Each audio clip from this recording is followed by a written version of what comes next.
మనస్ఫూర్తిగా ప్రార్థిస్తాడు. ఆయనకి ఏం తెలుసని ఆ మతాచారాలు. కాకపోతే ఒక ముఖ్యమంత్రిగా ఉన్నావు కాబట్టి చేస్తాడు.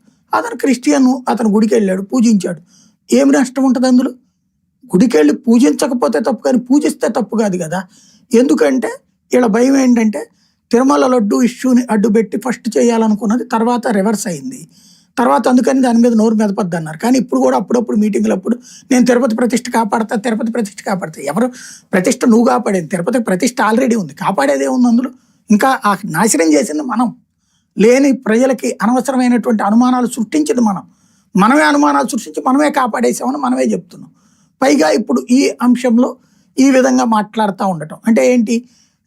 హిందువులకు సంబంధించి జగన్ దగ్గర కాకూడదు. ఆ ఇష్యూ తర్వాతన ఇక జగన్ని హిందువులు దూరం పెడతారని భావించారు. ఒకటేంటంటే భారతదేశంలో హిందుత్వ భావజాలం అన్నటువంటిది ఇంపాక్ట్ పెరిగి దేశమంతటా భారతీయ జనతా పార్టీ క్యాష్ చేసుకుంటుంటే ఆంధ్రప్రదేశ్లో పోటీలు పడి బీజేపీకి అవకాశం రానియకుండా తెలుగుదేశము, పవన్ కళ్యాణ్ లాక్కుంటున్నారనమాట ఆ క్రెడిట్ని.